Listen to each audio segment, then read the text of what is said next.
Bismillahirrahmanirrahim. Alhamdulillahi rabbil alamin wal 'aqibatu lil muttaqin wala 'udwana illa 'alal zalimin. Asyhadu an la ilaha illallah wa asyhadu anna Muhammadan 'abduhu wa rasuluh. Allahumma shalli 'ala Muhammad wa 'ala alihi wa sahbihi ajma'in.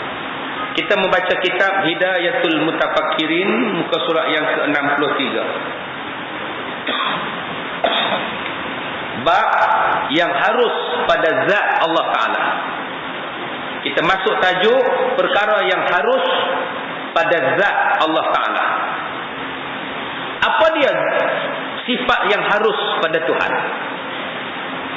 Kata dia, ketahuilah bahawasanya yang harus pada zat Allah Ta'ala ialah mengadakan atau memperbuat segala kejadian ataupun mentiadakannya.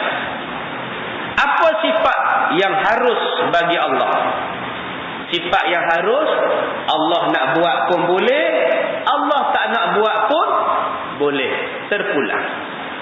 Allah bagi pun boleh, Allah tak bagi pun boleh. Wajibkah Allah buat bumi? Tidak wajib, harus. Wajibkah Allah buat kita ni? Tak wajib, harus. Sebab itu bila kita berkahwin, belum tentu kita dapat anak. Tetapi macam mana nak dapat anak kalau tak buat apa-apa? Ni ada orang hantar mesej ni. Dia faham, suami dia faham apa yang saya cakap ni. Suami dia faham. Faham sungguh-sungguh, tuan-tuan. Dia faham, tak tahu nak faham nak kata macam mana punya faham. Saya pun tak apa nak faham.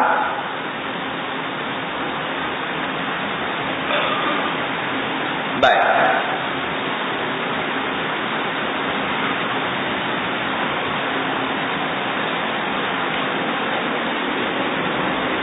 Tuan-tuan baca, tuan-tuan tengok ni.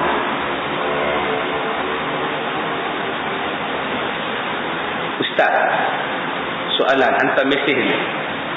Suami dia beli CD saya, suami dia dengar. Depa ni tak ada anak. Ustaz, adakah ilmu yang lelaki boleh kunci nafsu sendiri? Laki saya kata, dia beramal ni, dia kontrol nafsu. Dah tu kan Ustaz, nafkah batin dekat bini pun sebulan sekali pun susah nak bagi. Katanya, I beramal lah, kata dia. Bila minta, gaduh. Bila minta dia gaduh. Hayo Ustaz, nampak ni luahan hati isteri. Tak percaya suruh Ustaz saya baca. Hayo Ustaz, sakitnya hati bila adik dia panggil saya mandul. Macam mana Allah nak bagi anak kalau tak dot. Saya tak baca lah, dia tulis apa sini. Macam mana nak dapat anak kalau tak dot. Memanglah semua dari Allah. Dia perli saya semalam.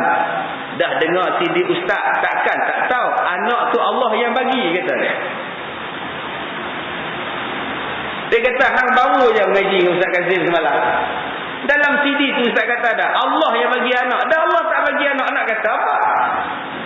Isteri dia jawab. Isteri dia kata apa? Dia kata, saya katalah kalau tak dot. Kau rasa Allah boleh bagi magic ke? Bagi kat kita. Geramnya saya Ustaz. Nampak dia salah faham kitab kita. Kalau tuan-tuan menikah, apa makna nikah? Nikah maknanya ialah bersetubuh. Itu makna nikah. Bukan nikah tu akad nikah dengan naib qadhi kita ni. Bukan. Itu akad nikah. Apa makna nikah? Nikah maknanya wati. Nikah maknanya bersetubuh. Belum tercapai nikah dengan sebab belum bersetubuh. Sebab itu orang yang dah kahwin, belum bersetubuh, bercerai, tak ada edah. Sebab dia belum nikah. Dia kahwin dengan Ustaz Zuhair pun dia akad, dengan Ustaz ni pun dia akad. Kahwin itu nama dia akad nikah. Terakadnya nikah itu ialah bila bersetubuh suami isteri. Kalau tak bersetubuh, tengok aja, tak jadi apa, bercerai, tak ada iddah, boleh menikah dengan orang lain. Itu nama dia janda apa kan? Jadi tuan-tuan, di situlah maksud nikah. Saya katakan, kalau tuan-tuan menikah sekalipun, kalau Allah kata tak bagi anak, memang Allah tak bagi anak. Maksudnya, kalau tuan-tuan bersetubuh dengan isteri sekalipun, Allah tak bagi anak, tak bagi. Dia pula faham mana apa? Ustaz tak bagi anak. Allah kata, Ustaz tak, Allah tak bagi anak. Ustaz kata, Allah tak bagi anak. Kena terima lah. Memanglah Allah tak bagi sebab hang tak buat apa. Bodoh ni. Ni nak kata apa? Bodoh ke bangang? Bodoh boleh sebut Ustaz. Nafkah tu wajib. Bila sebut nafkah, wajib. Orang faham, bersetubuh tu nafkah batin. Bukan bersetubuh nafkah zahir. Nafkah batin menggembirakan isteri. Itulah makna dia. Bersetubuh kan zahir, boleh nampak, boleh pegang, itu zahir. Maksud batin ialah menggembirakan sesuatu yang tak nampak. Hanya isteri saja yang rasa, hanya suami yang rasa. Itu namanya batin. Apa dia? Menggembirakan isteri. Tengok isteri senyum, bergurau dengan isteri, bermain dengan isteri, itulah batin. Mengusik isteri dia. Isteri dia balik daripada pasar, bawa 2 bakul sayur. Suami tunggu balik pintu. Bila isteri masuk, suami buat terkejut. Terkejut, mati tu. Sakit jantung, menyesal buat uzat. Janganlah, itu bukan, itu nama dia bagi orang mati. Usik dia, puji itu batin. Sedapnya nasi kamu pak, makan nasi sahaja pun sedap pak.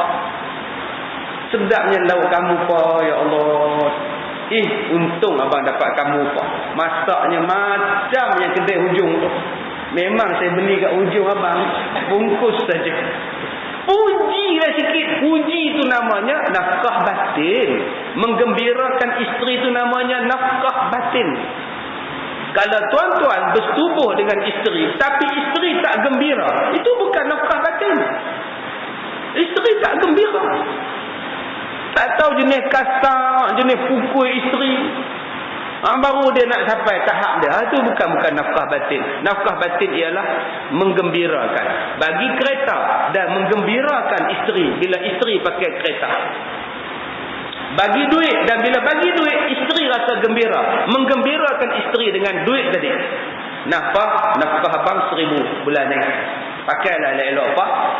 Isteri seronok pakai duit tu. Pasal tuan-tuan ikhlas. Tapi kalau tuan-tuan bagi 1,000, tahu ambil duit je, kerja malas. Tiap bulan 1,000. Hang buat apa? Isteri tak seronok pakai duit itu sebab suami dia tidak menggembirakan dengan duit 1,000 itu. Dia kena faham. Saya ada satu mesej tuan-tuan daripada Kedah. Dia kata dia beli tiap-tiap CD saya ni, kerja dia beli. Dia beli, dia tak puas hati. Apa sebab dia tak puas hati? Dia kata, Ustaz, kebanyakan bila Ustaz ceramah dalam CD, Ustaz sebut suami, Ustaz sebut isteri. Kelebihan isteri, kelebihan suami. Ni hak saya ni janda ni tak ada kelebihan tak? Saya ibu tunggal, tak ada kelebihan tak? Apa kami ni ibu tunggal ni, Allah tak nampak ke? Isteri. Ui, dia marah tuan-tuan. Lepas ni saya kena sebut janda pula. Saya jawab, jangan marah ke. Untuk makluman akak, Nabi Muhammad kahwin dengan janda. Semua isteri Nabi janda melainkan Aisyah. Janda tu dinilai, dipegang dalam agama. Sampai isteri Nabi pun janda. Harap maklum. Dia tak akan mesej. Sebab tu tuan-tuan jangan lupa. Tuan-tuan lupakan kepada Ali bin Husain bin Ali bin Abi Talib. Ali bin Husain bin Ali bin Abi Talib. Siapa Ali ni? Cicit Nabi Muhammad. Cucu Nabi Muhammad, Husain. Anak Husain tu Ali nama dia. Ali bin Husain bin Ali bin Abi Talib. Gitu. Orang Arab dia suka bubuh nama cucu dengan nama tok sopa. Nama cucu dengan nama Tok Wan tu sama. Ali bin Husain bin Ali. Tuan-tuan, Ali bin Husain bin Ali bin Abi Talib ni, kerja dia apa? Dia cari rumah janda-janda, dia pikul beras, dia pikul gandum, letak depan rumah janda. Waktu bila dia pikul? Waktu malam. Semua orang tidur, dia letak rumah janda. Bila dia mati, orang mandikan mayat dia, orang nampak lebam di bahu ni. Bahu belah kanan ni lebam, bahu belah kiri tak lebam. Mereka kata, yang duk pikul barang macam ni, daripada sini ke sini ni, lebam, tulang dia nampak turun, ini orang yang buat kerja angkut barang berat. Yang kita tahu, Ali bin Husain ini tak pernah buat kerja angkat barang berat. Dia buat kerja apa? Bila mereka siasat, rupa-rupanya dia angkat guni gandum bagi pada rumah janda-janda. Dan dia tak cerita pada orang. Dia tak bawa pun wartawan bila nak bagi bantuan dekat janda. Kita hari ni kalau nak bagi bantuan dekat janda, wartawan, surat khabar, tali besen, tu, ni, cek saja 2 kali meja ni punya banyak. Selagi wartawan tak datang, selagi tu tak serah. Sebab nak ambil gambar. Yang sahabat-sahabat Nabi, keturunan Nabi, bila mereka sedekah, tak ada siapa yang tahu. Malah janda-janda tadi pun tidak tahu. Tuan-tuan lupa dah kisah Abu Bakar As-Siddiq. Lepas habis mayang subuh hilang. Asal lepas hilang, lepas subuh hilang. Asal hilang lepas subuh. Pergi ke mana Abu Bakar? Umar gelap-gelap subuh tu dia ikut Abu Bakar. Abu Bakar masuk dalam rumah, tak lama lepas tu Abu Bakar keluar. Umar masuk dalam rumah. Rupa-rupanya satu perempuan janda yang duk bela anak-anak yatim, orang miskin, papa kedana, dan perempuan ni buta. Kata dia, makcik buat apa sini? Kata makcik ni, aku ni buta, duk bela cucu-cucu lah, mak mereka pun mati, apa semua mati. Siapa bagi makan makcik? Tak tahu. Pagi-pagi mai orang mana lah, duk kemas masak roti apa semua, lepas-lepas basuh kain dia balik. Yang baru balik sak-sak tadi ke makcik? Dia balik dah, baru keluar tadi kot. Siapa tu makcik? Tak tahu, dia tak habaq pula nama dia siapa. Umar kata, Abu Bakar. Abu Bakar datang rumah makcik ni dan tak bagi tahu yang dia Abu Bakar. Abu Bakar datang basuh kain anak-anak yatim tadi, masak makanan untuk anak-anak yatim, kemaskan rumah anak yatim, tinggalkan barang makan rumah anak yatim, habis dia pun balik rumah dia. Dan dia tak khabar pun, aku adalah Abu Bakar. Inilah nama dia ikhlas.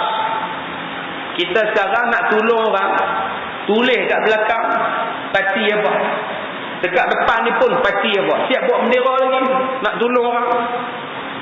Habis pula makcik jangan lupa nampak bendera tu, apa kita. Ini yang kita kena ubah, tuan-tuan. Balik pada zaman sahabat, mereka menolong kerana Allah. Bila tolong kerana Allah, Allah lah yang akan bagi tahu kepada semua orang, dia adalah orang yang baik. Yang inilah yang kita nak, perjuangan ikhlas semata-mata kerana Allah Ta'ala. Jangan buat untuk dapat nama, jangan buat untuk tujuan-tujuan yang lain. Bila kita buat kerana Allah, Allah pasti membantu kita. Baik, kemudian maka lawan kepada harus ialah wajib. Wajib Tuhan menjadikan. Dia ingat saya nak mati ya, ni mesej baru sampai ni. Ustaz, saya dan family doakan moga Ustaz sihat. Kami sayang Ustaz. Siapalah nak ganti kalau Ustaz tak ada? Oh sudah tuan-tuan, macam nak saya mati ni, sabarlah dulu. Baik, Kemudian kata dia lagi, wajib Tuhan menjadikan alam atau mustahil daripada menjadikannya. Lawannya ialah wajib. Maka yang harus pada zat Allah ialah mengadakannya atau mentiadakannya, itu adalah sangat banyak. Ustaz, apakah benda yang Allah buat pun boleh, Allah tak buat pun boleh Ustaz? Apa dia Ustaz? Katanya terhimpun dalam satu kata-kata yang sangat banyak. Sangat banyak yang Allah boleh buat dan Allah tak boleh buat. Kalau Allah tak nak buat, Allah saja Allah tak nak buat. Dihimpun dalam satu kata-kata syair Syekh Sanusi. Wa ammal jaiza fi haqqihi ta'ala fi'lun kulli mumkinu aw tarkuhu. Katanya, adapun yang harus bagi zat Allah Ta'ala ialah memperbuat tiap-tiap perkara yang harus, sama ada boleh buat atau Allah tak nak buat, terpulang kepada Allah. Atau meninggalkannya pun dibolehkan juga. Tegasnya, makna mungkin atau makna jaiz, yakni harus, adalah sama dan satu sahaja, iaitu harus ada dan harus jika tidak ada. Tuan-tuan, cuba tuan-tuan tengok. Tadi Ustaz kata manusia ni harus Allah buat dan harus kalau Allah tak buat. Okey, kalau Allah buat, apa pula yang Allah akan buat pada manusia? Kalau Allah jadikan manusia, apa pula yang Allah kena buat pada manusia? Maka Allah mewajibkan pada diri Allah Ta'ala satu sifat yang dipanggil rahmah. Kataba ala nafsihir rahmah. Allah mewajibkan pada diri Allah itu rahmat. Sekarang Allah dah buat kita. Bila Allah dah ciptakan kita, Allah bagi rahmat pula pada kita. Apa dia rahmat? Udara.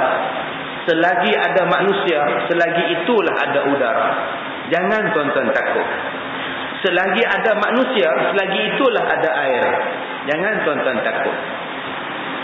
Jangan takut. Air laut takkan kering, sebab Allah jadikan laut untuk manusia. Kalau air bumi tidak ada, tuan-tuan, proses air laut jadikan air untuk kita mandi-manda. Tuan-tuan jangan bimbang. Untuk minuman ada air dalam tanah. Kalau hujan tak turun, tuan-tuan korek air dalam tanah. Air dalam tanah sangat banyak di dalam tanah. Allah bekalkan bekalan untuk hidup kita dalam dunia takkan putus. Tuan-tuan jangan takut. Allah kata dah, hari Jumaat adalah hari kiamat. Kalau hari ni hari Sabtu, tuan-tuan jangan takut. Kiamat takkan berlaku hari ni. Lepas ni pergilah kenduri. Jangan duduk dalam rumah lah. Abang tak pergi kenduri. Dah, abang takut kiamat. Duduk menung. Hari ni Sabtu. Kiamat hari Jumaat. Inilah makan. Petang ni pergi main layak-layak. Tak apa, tak kiamat pun. Itu keedah dia. Rahmat Allah Ta'ala bagi. Tuan-tuan jangan takut. Bila Allah Ta'ala kata manusia tu hidup, rezeki mesti ada. Ada makan lepas ni Ustaz. Ustaz Zuhair ada makan. Lain no, Ustaz Zuhair mengantuk Ustaz. Dia ikut saya pergi Pahang tadi. Pukul 4 dah pergi dah. 4.30 pergi dah. Jadi tuan-tuan, rezeki selagi mana kita hidup, selagi itulah ada rezeki. Jangan bimbang. Akan ada. Bila masa rezeki tidak ada, bila masa umur tidak ada, bila masa nafas tidak ada, bila masa air tidak ada lagi, bila dicabut nyawa, pada masa itu apa pun tak ada. Itulah dia tuan-tuan yang Allah bagi rahmat kepada kita. Tapi Ustaz, adakah bila Allah datangkan sakit itu pun rahmat? Ya. Bila Allah datangkan sakit itu juga adalah rahmat. Rahmat tuan-tuan. Bila kita sakit. Saya dah kata dah pada tuan-tuan. Kalau tuan-tuan kencing manis, rahmat. Tuan-tuan tak kisah kalau harga gula naik. Sebab tuan-tuan tak makan gula. Relax. Alhamdulillah lah Ustaz, jimat belanja. Kepala saya ni tak ada rambut dah. Sikit dah rambut saya ni. Botak dah. Alhamdulillah. Kalau botak terus pun tak apa. Saya dah menjimatkan wang untuk menggunting rambut. Sebulan RM7. Shampoo, minyak rambut, sebulan RM20. Saya dah jimat RM27 sebulan. Alhamdulillah. RM27 boleh buat apa? Masuk tabung masjid. Mudah-mudahan mereka ganti speaker baru. Ya. Speaker kita. Ini penting ni tuan-tuan, speaker. Saya tak tahulah tuan-tuan ni puas hati ke tak puas hati bila saya kuliah. Ya. Abang puas hati tak? Kurang ni nak. Ada minta pada jawatan kuasa masjid, cuba cari alternatif. Macam mana nak buat kita punya mikrofon ini, speaker kita ni lebih mantap lagi, meletup lagi. Saya baru ni ceramah di masjid, satu masjid di Al-Ustaz. Saya kata, tuan-tuan, speaker kita ni jadi bergema. Bila bercakap, jadi orang tak dengar. Orang tak boleh bagi penumpuan. Saya nak manage audien pun kurang boleh manage. Bila saya tak boleh manage audien supaya boleh konsentrate dengan kuliah saya, akhirnya kuliah jadi tak seronok. Bila kuliah tak seronok, orang tak bermain. Benda yang, antara benda yang paling asas di dalam pelajaran ialah mikrofon. Kalau mikrofon lemah, sudah. Jadi kita, masjid kita ni tak lemah mikrofon. Bagus. Cuma kena pertingkatkan lagi.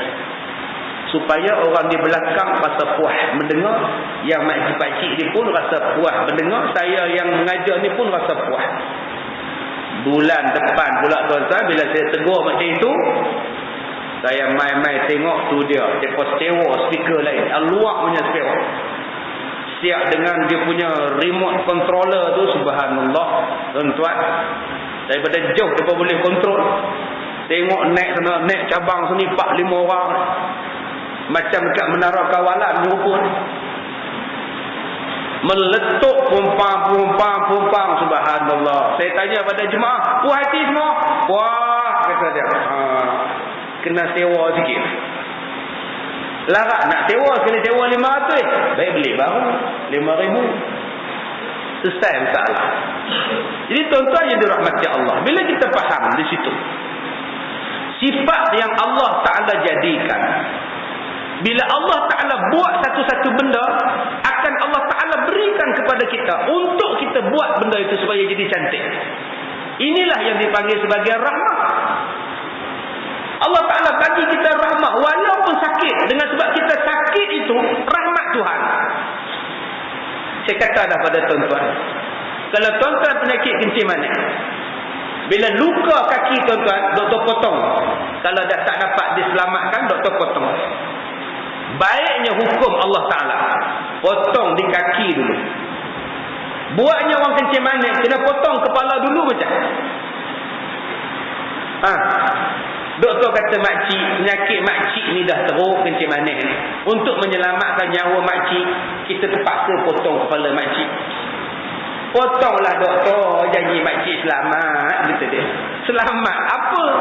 Selamat dikebumikan lah. Tapi Allah masih rahmat kita itu. Sebab apa rahmat? Wajib. Wajib pada Allah bagi. Sebab tu tuan-tuan jangan bimbang, ada rezeki dalam dunia ni. Walaupun Allah harus, sifat Allah hanya harus buat benda ni, tetapi bila dah Allah buat, rahmat Allah tu wajib pada Allah. Sebab itu kita boleh makan lauk, isi lauk, hasil lauk, sampai kiamat tak akan habis hasil lauk. Mana pernah habis ikan, walaupun dikutip, dipukat setiap hari. Mana habis air yang mengalir, walaupun diminum setiap hari. Tak pernah tuan-tuan. Kita ni dulu rakyat Malaysia 10 juta, naik 15 juta, lah 28 juta. Dulu-dulu kita duk fikir, manalah anak kita nak duduk ni abang, anak 8, mana nak dapat rumah abang. Sekarang ni 8 anak, semua dah ada rumah. Allah jamin rezeki, jangan takut. Kalau tak ada rumah pun tak apa tuan-tuan, duduk Ustaz serentik, selesa tuan-tuan, cukup senang. Semuanya Allah Ta'ala bagi rezeki. Bukan setakat manusia, kucing ada rezeki, kambing ada rezeki, lalat ada rezeki, semuanya ada rezeki. Sebab Allah Ta'ala kata, aku mewajibkan pada diri aku rahmat ke atas segala makhluk Tuhan.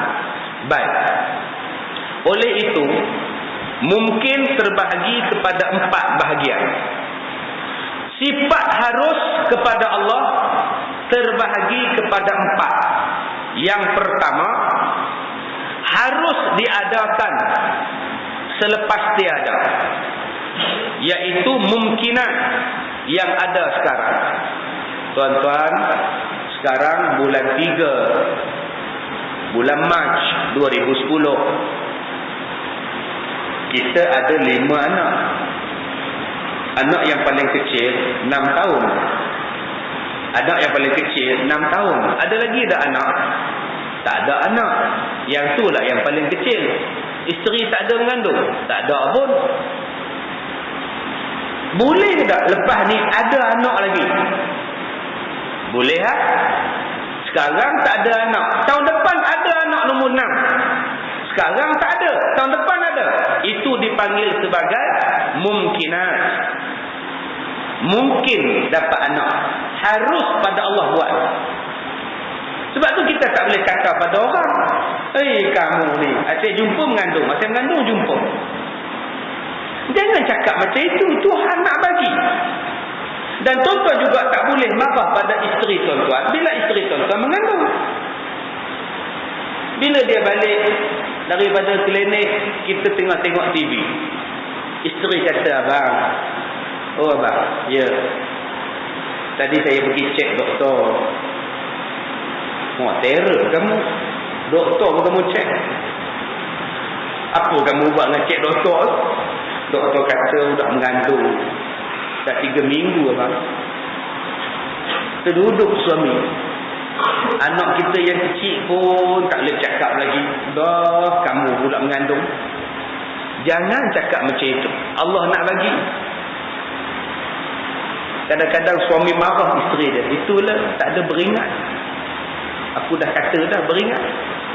Apa pula abang? Kalau saya beringat, abang tak beringat? Kalau saya tidur seorang abang, kalau abang tak usik, tak jadi apa, abang tahu tak? Itulah namanya harus.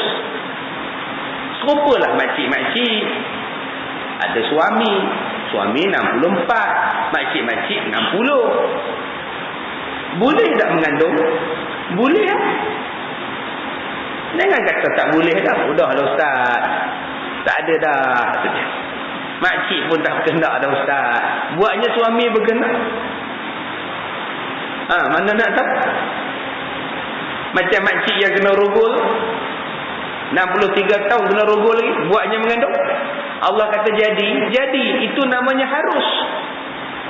Ustaz, makcik dah menepos, udah tak ada dah ustaz. Kalau Allah kata ada lah. Harus pada Tuhan. Janganlah seronok sangat. Kadang-kadang makcik seronok dah tak ada dah. Ya Allah, seronoknya boleh puasa setiap tahun. Boleh semayang setiap waktu, tak ada cuti-cuti dah. Jangan seronok sangat. Kadang-kadang lekat juga, jadi juga. Kalau Tuhan nak bagi.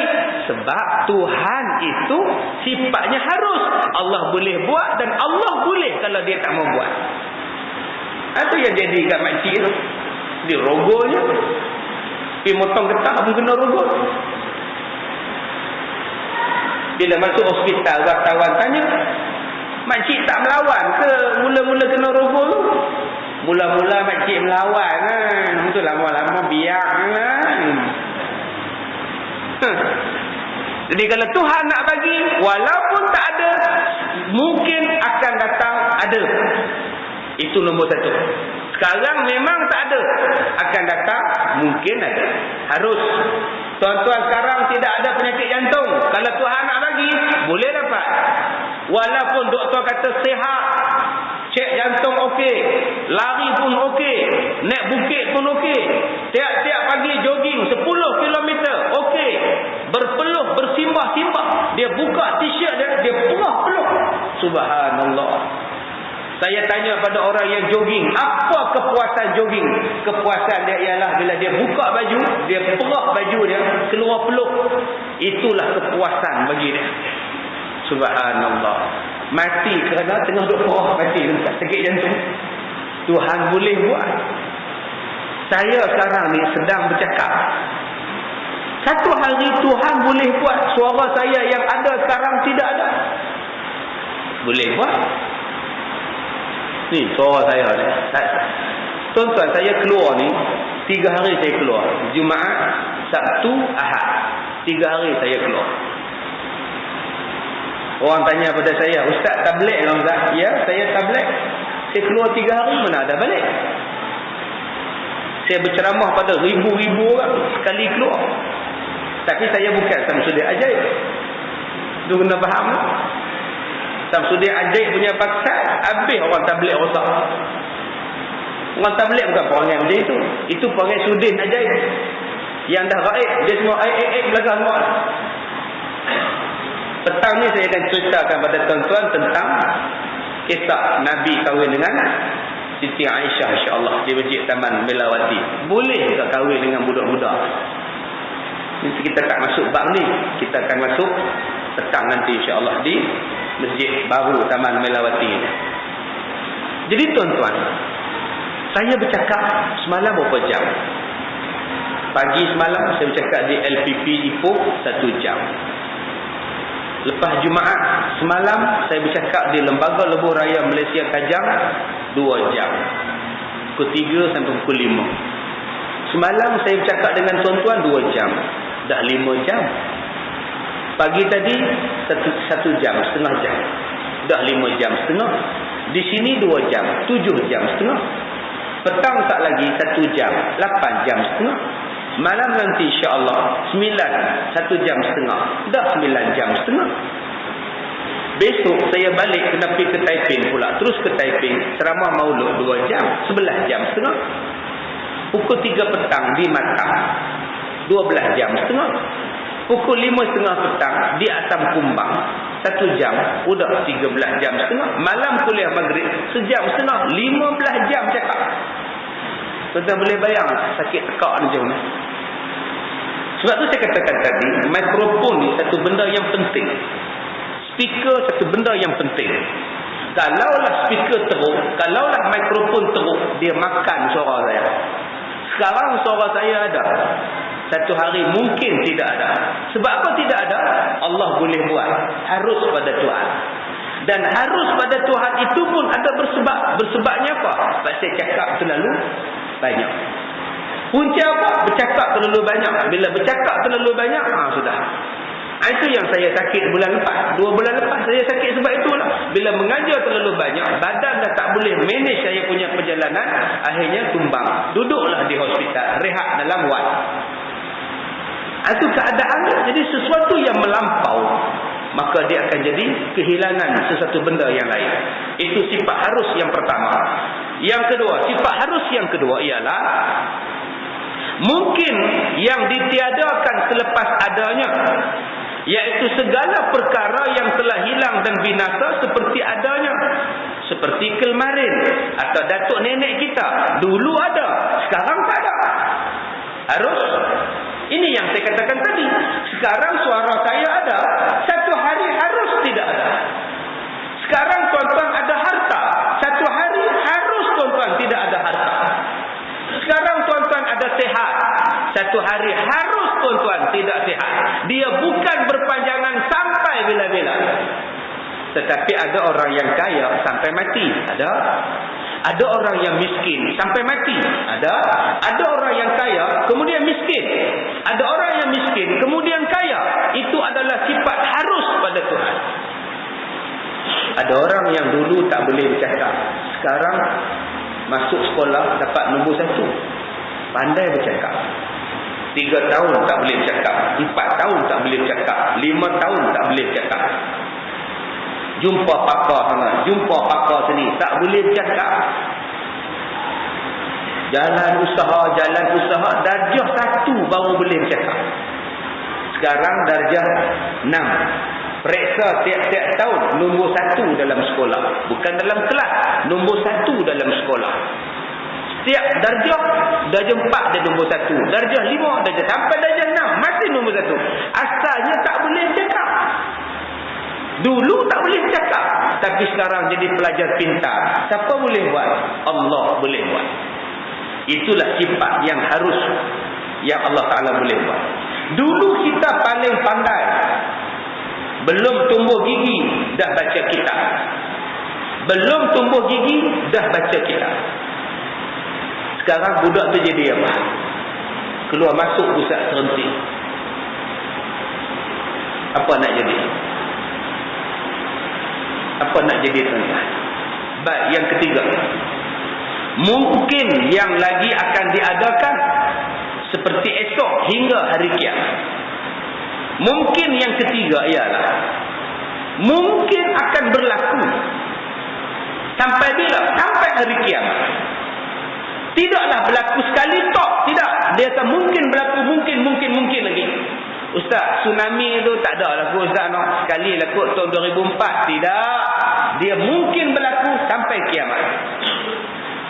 Ustaz, macam gempa bumi di Padang tu Ustaz, sekali berlaku habis tu Ustaz. Tak. Dia akan berlaku lagi sampai bila-bila. Dia akan berlaku tuan-tuan. Sopalah penyakit kita. Dia akan selagi kata makhluk, apa benda yang pernah berlaku tidak mustahil akan berlaku lagi. Cuma bentuknya kadang-kadang berbeza. Ataupun sesuatu yang Allah jamin tak akan berlaku dah, maka tidak akan berlaku dah. Sesuatu yang Allah jamin tak akan berlaku, tak akan berlaku. Tetapi kalau sesuatu yang Allah jamin, yang Allah tak jamin, benda tu mungkin berlaku. Apa dia yang Allah jamin takkan berlaku? Yang Allah jamin takkan berlaku ialah orang laki-laki mengandung. Maka abang-abang jangan takut kalau abang-abang pregnant, jangan takut. Kahwin menung. Kenapa menung dia? Tanya mak. Tak tahulah mak. Siapa yang nak mengandung, isteri ke saya? Mak tu dah menung. Saya pun muntah-muntah sekarang ni mak. Tak payah takut, confirm hang tak mengandung. Yang mengandung ialah isteri, insya-Allah. Sebab apa Allah tak bagi laki-laki mengandung? Tuan-tuan boleh bayang kalau laki-laki mengandung? Boleh bayang tak Ustaz Zuhid kalau melahirkan anak macam? Susah hati tak? Susah hati. Bayang tak Ustaz Kazim mengandung nak rukuk macam? Nak naik tangga mimbar ni pun tak larat. Aduh. Naik tangga berhenti. Aduh, lenguh pinggang. Aduh. Kenapa Ustaz? Taraklah. Minggu depan sepatutnya tarikh beranak. Susah hati tak tuan-tuan? Susah hati. Tuan-tuan boleh bayang tak tuan-tuan pergi ziarah Ustaz beranak? Tengah duduk menunggu dengan batu, janggut banyak. Sihat Ustaz, sihat. Rengat je Ustaz. Sebab itu Allah tak bagi. Kalaulah Allah bagi laki-laki mengandung, maknanya laki-laki ada darah haid. Bila ada darah haid, mana orang nak jadi imam? Takkan boleh jadi imam. Tengah-tengah sembahyang keluar macam. Tengah sujud pula. Seluruh masjid sujud. Tu imam tak sujud, tak bangun-bangun. Dia keluar ke pintu. Tahu apa kita? Tok Bilal cerdik, Tok Bilal nyendak. Ui, dah tak ada Tok Imam. Besok jumpa kat pasar. Jumpa Tok Imam. Kenapa kamu lari Tok Imam? Semalam kami sujud 20 minit. Lama gila. Semalam datang bulan pun. Kenapa datang? Kau tak sedar ke? Bulan ni awal 4 hari pula. Tak ada hara tuan-tuan. Sebab itu benda yang Allah jamin. Apa lagi benda yang Allah jamin takkan berlaku? Dinosaur. Tuan-tuan jangan takut. Dinosaur takkan wujud lah. Dalil ma nansakh min ayatin aw nunsiha na'ti bi khairin minha aw mithliha. Dalil wa idh qala rabbuka lil malaikah inni ja'ilun fil ardi khalifah. Itu dalilnya. Sesuatu yang kami telah hilangkan, sesuatu yang telah kami mansuhkan, kami akan gantikan dengan benda yang lebih baik daripada benda yang tak dimansuhkan. Dinosaur sudah dipupuskan, Allah gantikan binatang yang lebih baik daripada dinosaur. Tuan-tuan jangan takutlah dinosaur takkan terbit daripada gunung. Cuma di Jepun saja yang berlaku dinosaur terbit daripada gunung. Di Jepun setiap minggu hari Sabtu Ultraman jam 10.30 pagi. Tiap pagi Ultraman keluar lawan raksasa. Runtuh segala bangunan di Jepun. Tuan-tuan boleh bayang tak kalau Ultraman datang, raksasa datang ke Hulu Kelang? Apa nak jadi? Nak semayang pun tak boleh. Raksasa dinosaur suruh muka. Buat apa yuk? Sudah. Nak semayang tak boleh. Ngak dia makan. Sebab itu Allah mampukan dinosaur, Allah ganti binatang yang lebih baik daripada dinosaur. Nampak tak? Ini benda yang Allah kata takkan berlaku, takkan berlaku. Allah kata manusia hanya akan dapat anak apabila bercampur benih laki-laki dengan benih perempuan. Itu yang Allah Ta'ala sebut dalam surah Al-Insan. Dia takkan jadi sendiri-sendiri, maka tidak akan berlaku klon. Klon takkan berlaku. Perempuan tak kahwin, ambil sel dia sendiri, masuk dalam rahim, beranak, mustahil. Pembohong daripada Yahudi membudayakan budaya klon, takkan berlaku, tuan-tuan. Sebab Allah Ta'ala sebut sendiri dalam Quran, manusia kalau nak dapat benih laki-laki, benih perempuan bercantum, baru dapat. Kalau benih perempuan saja, takkan bercantum, takkan terjadi manusia. Ini dia benda yang disebut. Walaupun sifat itu harus, tetapi kalau Allah kata takkan berlaku, takkan berlaku. Tuan-tuan jangan bimbang. Kalaulah tuan-tuan berlaku macam itu, kalaulah manusia boleh dapat anak dengan darah dia sendiri, dengan sel dia sendiri, tak payah dah kahwin, manusia semua akan jadi rosak. Hukum faraid tak berlaku, hukum wali tak berlaku, hukum saksi tak berlaku, hukum pusaka tak berlaku. Mustahil hukum-hukum ini tidak berlaku. Adanya hukum ini sebab adanya bapa dan adanya ibu. Berlakunya hukum faraid, berlakunya hukum semayang, berlakunya hukum nikah dan sebagainya sebab ada wali dan sebagainya. Kalau dah tak ada wali, nak nikah apa? Ini kaedah-kaedah, tuan-tuan. Jadi tuan-tuan jangan terpedaya dengan pengajaran-pengajaran daripada barat yang cuba nak membawa kepada kita sesuatu pembohongan yang bercanggah daripada Quran dan hadis. Jangan tuan-tuan percaya. Tuan-tuan sebut, dia kata, Ustaz, tarikh ni akan berlaku matahari dengan bumi dekat, planet matahari dekat. Bila dah dekat mengakibatkan bumi jalan tak betul, akhirnya bumi akan mundur ke belakang, matahari naik, dan dijangkanya berlaku pada 2012-2013. Nabi Muhammad sendiri pun tak tahu bila berlaku kiamat. Yang kita tu sibuk-sibuk saya. Dia kata bila berlaku tarikan di antara Marikh dengan bumi dengan matahari berada pada satu jarak yang sama, bumi duduk tengah-tengah, matahari duduk tang sini, Marikh tang sini, akhirnya berjadi satu setentang. Makin-makin menarik di antara satu sama lain, mengakibatkan laut naik tinggi bergelora, tekanan yang tinggi kepada laut, dan mengakibatkan bumi berhenti seketika. Dan bila bumi berhenti seketika, dia pusing ke lain pula, dia tak pusing ikut biasa. Maka pada masa itu naiklah matahari daripada arah barat 2013. Ini pembohong, tuan-tuan. Ini teori siapa? Nabi tak pernah sebut tentang angka, Nabi tak pernah sebut tentang jumlah, tentang angka bila nak berlaku kiamat. Bila Jibril tanya pada Nabi, bilakah kiamat wahai Muhammad? Kata Nabi Muhammad, yang disoal tak lebih ilmunya daripada yang menyoal. Jadi tuan-tuan jangan, walaupun yang keluarkan kenyataan itu ustaz, tuan-tuan jangan ikut. Tidak ada hak mana-mana orang pun nak cerita 2013, 2012 kemungkinan kiamat, pembohong je, tuan-tuan. Kiamat itu adalah urusan Tuhan, bukan urusan kita. Urusan kita ialah berbuat ibadat. Jangan menunggu kiamat. Urusan kita ialah berbuat ibadat, bukan meninjau-ninjau kiamat bila nak berlaku. Bukan. Kiamat boleh berlaku dalam satu hari. Apa susah bagi Tuhan? Tak payah nak tunggu lama-lama. Allah panjangkan satu hari, kiamat lagi. Jadi kita kena ingat, sesuatu benda yang harus ada batas-batasan dia. Jika Allah dah menetapkan begini, itu dipanggil sebagai fitrah.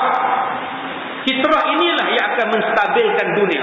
Kalaulah benda harus itu, fitrah pun tetap berlaku, maka tuan-tuan huru-hara dunia. Saya katakan tadi, fitrahnya ialah dapat anak bila bercantum laki-laki dan perempuan, benih spermanya. Kalaulah dengan tak bercantum pun dapat anak, huru-hara, tuan-tuan. Ambil benih laki-laki, benih perempuan, buh dalam tabung uji, tunggu sampai dia beranak. Takkan beranak, dia mesti berada di dalam rahim ibu. Ambil benih suami, bubuh dalam rahim isteri, boleh beranak, sebab dah bercantum dengan benih isteri. Tetapi kalau nak ambil benih suami, benih isteri, dibubuh dalam tabung uji, tunggu budak tu sampai 9 bulan, tak akan jadi orang budak. Tuan-tuan jangan duk percaya, tak akan jadi benda yang harus. Begitu juga dengan alam. Bila tuan-tuan tanam pokok kelapa, yang keluar mesti buah kelapa. Yang tuan-tuan tanam pokok durian, luruhnya mesti buah durian, bukan luruh buah macam. Kalaulah benda tu tak kontrol, tak tahu nak jadi buah apa, susah hati tuan-tuan. Tanam padi, tanam apa Tuan Haji? Padi. Tu agak-agak nak jadi buah apa tu Tuan Haji? Tak tahulah, tanam dulu lah. Kalau kata padi, alhamdulillah. Kalau kata mu'tan pun bagus. Mana boleh, mesti padi. Sebab itu fitrah, Allah rahmat bagi pada kita. Dia takkan jadi benda lain, sebab Allah sayang pada kita, stabilkan benda itu. Tuan-tuan tahu buah macam, tuan-tuan ni mesti tahu buah macam. Bau-bau bacang, bau-bau macam. Bacang ni bau dejuh, bau lah. Buah macam ni dia tak payah jolok, dia luruh sendiri macam buah durian. Kadang-kadang dia luruh tengah hari. Waktu kita landing di kampung tu, tengah tidur bagus punya, duk dengar Fajar di Bumi Permata, drama radio.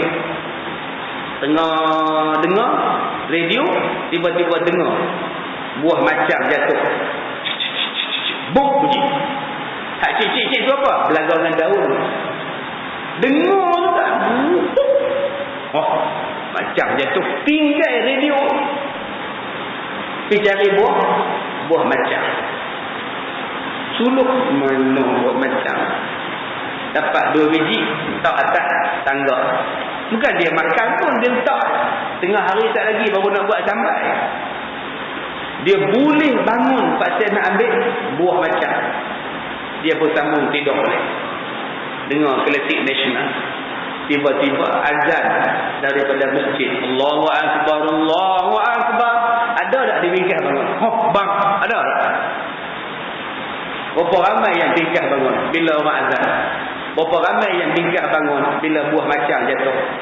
Itulah nama dia, iman buah macam. Fikir-fikir kan tuan-tuan. Besar sungguh buah macam, lebih besar daripada panggilan ilahi. Itu pun teringin nak masuk syurga. Masuklah dengan buah-buah macam. Cuba letakkan panggilan Allah tu nombor 1. Panggilan yang lain bawah-bawah. Ada orang sanggup pergi ke Nuri, pergi ke Johor. Mana makji? Johor, satu keluarga. Apa halnya? Ke Nuri, wajib pergi ustaz. Adik-beradik panggil. Kalau adik-beradik panggil pun wajib pergi. Kalau Allah panggil, mana lebih wajib? Adik-beradik panggil ke Nuri, pergi wajib. Kawan-kawan buat ke Nuri, wajib pergi. Kalau Allah panggil, hayya 'alas solat. Yang di pasar malam, masih di pasar malam. Bawang sekilo, hayya 'alas solat. Telur 20 biji. Dia bukan jawab hayya 'alas solat, la haula wala, dia tak jawab. Dia jawab bawang 20 kilo. Papadom 1 bungkus. Yang ni yang kita kena ubah. Kalau yang tu kita tak ambil panggilan Allah, kita tak ambil berat, Allah juga tak ambil berat tentang kita. Yang terakhir, yang keempat, mungkin yang di dalam ilmu Allah Ta'ala bahawasanya tidak diadakannya, seperti iman orang-orang kafir yang mati atas tiket kafir, dan kafir bagi orang-orang yang mukmin mati atas tiket iman. Harus tuan-tuan ingat, kita ni mati dalam iman tak? Belum tentu. Ada orang yang mati dalam kafir walaupun dia Islam peringkat awal.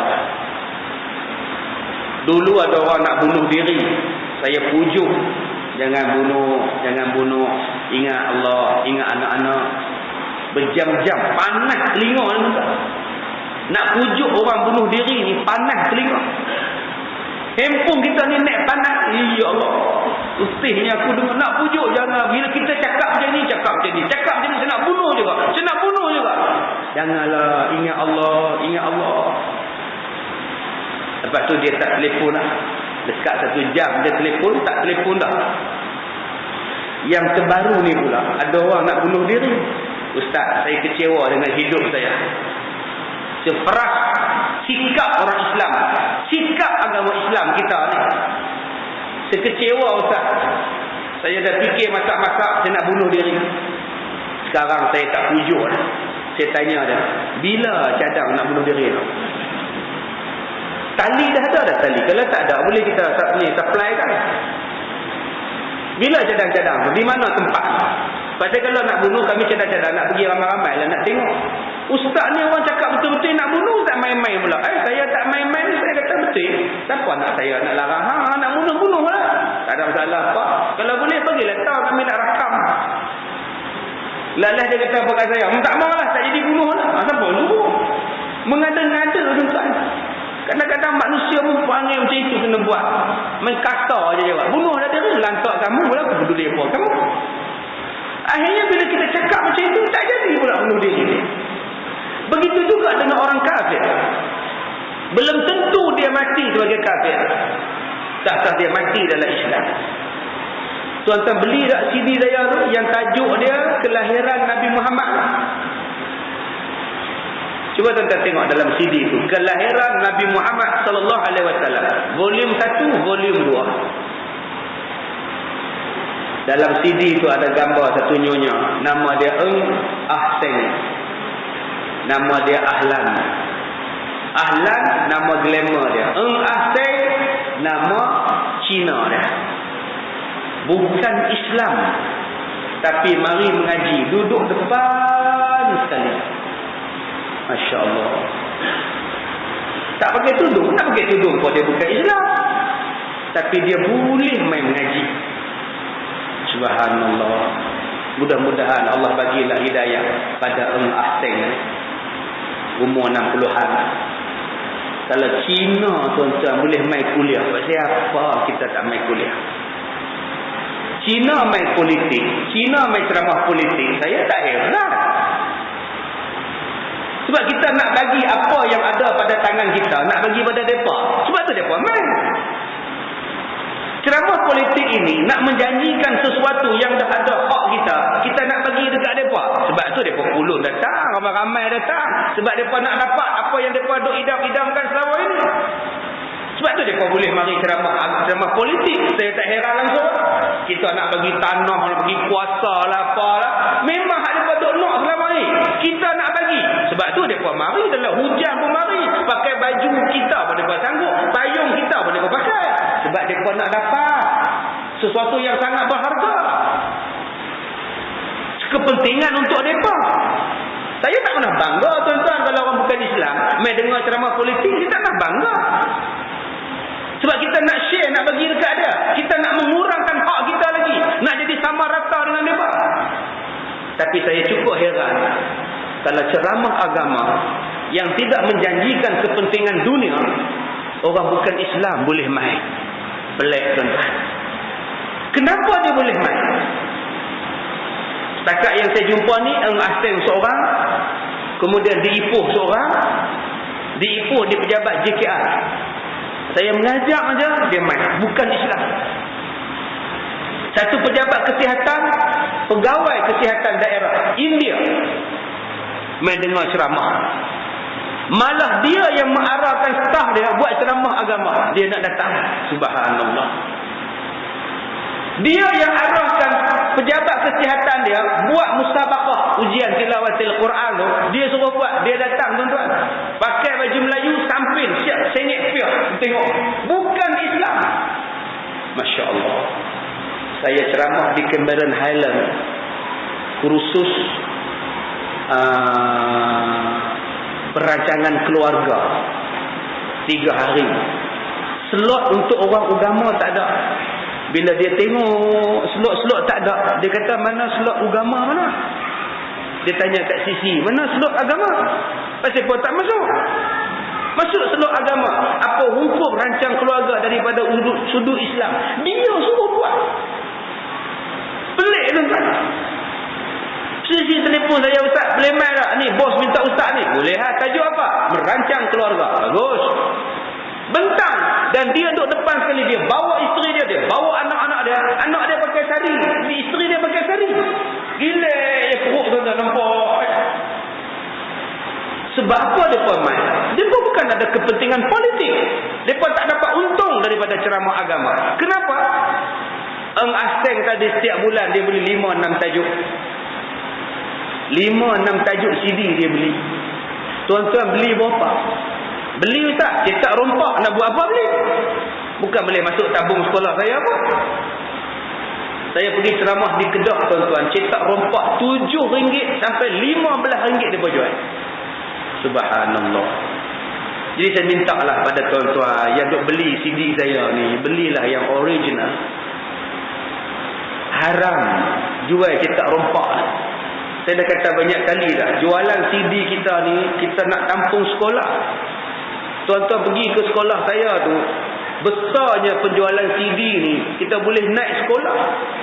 Kita bukan ada bantuan pada kerajaan, kita tidak ada bantuan daripada korporat swasta, tidak ada. Semuanya sedekah dan wakaf orang ramai. Terima kasih kepada banyak orang yang tolong. Termasuklah jualan CD. Bila ambil cetak rompak, kita dah menipu orang ramai. Satu orang dia kata, ustaz, saya jual sebulan cetak rompak ustaz punya 500 keping. Saya tanya pada siapa kamu tuan-tuan dijual? Dia kata, saya dapat daripada supplier. Supplier kata, ini cetakan kedua. Cetakan pertama dah habis. Ini cetakan yang kedua. Walaupun cetakan kedua, kita sumbang juga untuk sekolah. Pembohong tuan-tuan. Dah lah curi, pembohong pula. Tak guna pakai kepiah. Tak guna takbir kalau meniaga penipu. Bukankah orang yang meniaga, yang jujur akan dapat arasy Tuhan di hari kiamat? Tetapi kalau peniaga yang membohong, takkan dapat. Lepas saya ceramah di Taman Skudai, Masjid Abidin Taman Skudai, saya buat kuliah subuh di Masjid Puteri Kulai Jaya. Saya mengajar, saya tengok orang asing tadi datang pula dah. Duk sandar kat dinding. Kuliah subuh pun main. Astagfirullahaladzim. Hak Islam tidur lena, dia boleh main juga. Bila saya nak balik, dia babai saya kat pintu pagar. Saya pun babai pula. Habislah. Pukul 10 saya ada ceramah di Air Bemban. Saya tengok muka dia tak ada, habis dah.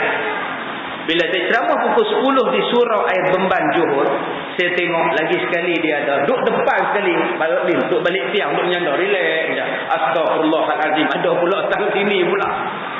Bukan Islam, duduk dalam surau, relax dengar ceramah saya. Orang pakat tengok main mana ni. Saya kata, makcik jangan heran, dia sahabat kita, bukan Islam, sebab tu dia tak pakai tudung. Jangan marah, biarlah dia nak dengar ceramah. Masya Allah, tuan-tuan. Mudah-mudahan Allah bagilah hidayah kepada dia.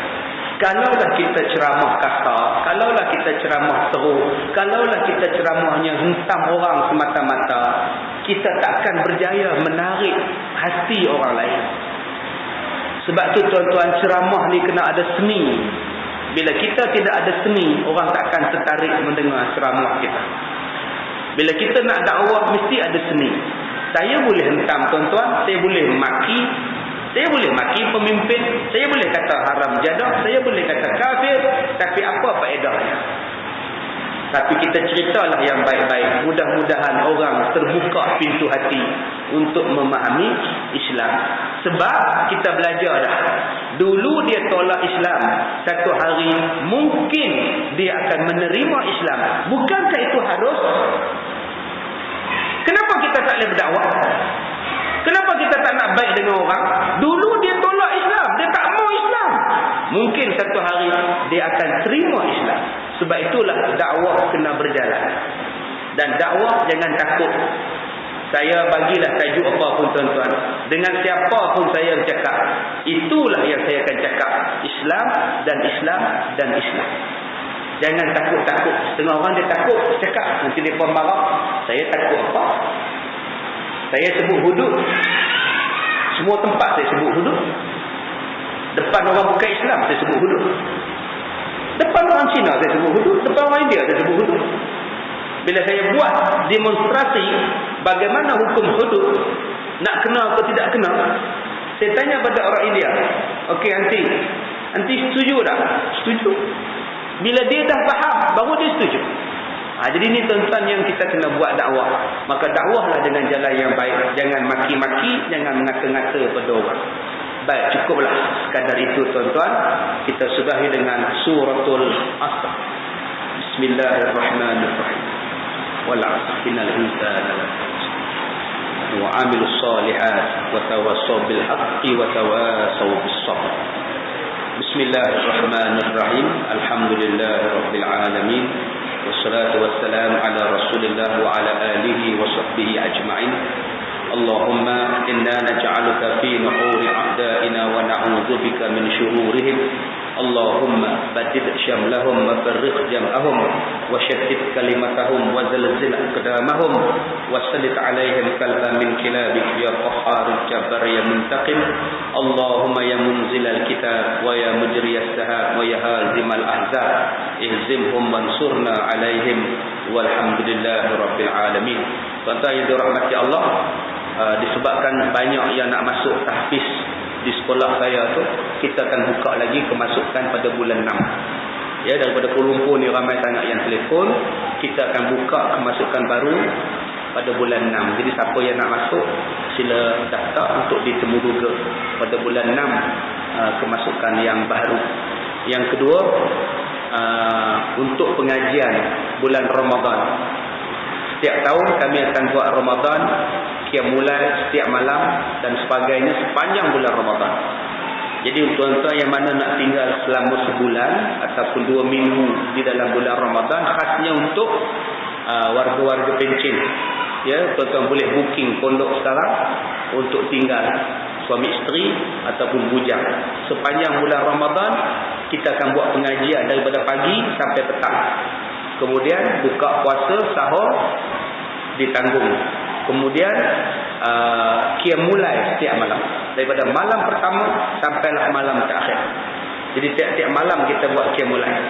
Jadi insya-Allah bila buat setiap malam kita akan jumpalah Lailatul Qadar insya-Allah. Dan pengajian setiap hari daripada pagi sampai petang. Begitu juga dengan tadarus. Jadi siapa yang nak boleh daftar, boleh ambil tempat di Al-Barakah. Dan yang ketiga, Al-Barakah telah pun membina dengan satu kerjasama dengan satu syarikat, mengusahakan produk-produk makanan halal, ya, untuk daripada kek sampailah kepada minuman, kepada mi dan sebagainya. Jadi tuan-tuan yang mana nak jadi ejen ke, nak berniaga ke, ataupun nak beli, nak order ke, tuan-tuan boleh jumpa dengan wakil saya, Cik Din, ahli jawatan kuasa sekolah Al-Barakah. Itu tuan-tuan tengok produk makanan kita yang diperubah 100% oleh orang Islam. Ya, kilang kita yang mendapat penebusan daripada yakin halal dan sebagainya. Jadi insya-Allah kita tak cakap saja untuk membangunkan ekonomi makanan halal, kita buat, nak buktikan bahawa kita bukan sekadar bercakap, kita buat apa yang kita cakap. Cukup sekadar itu. Wallahu a'lam. Assalamualaikum warahmatullahi wabarakatuh.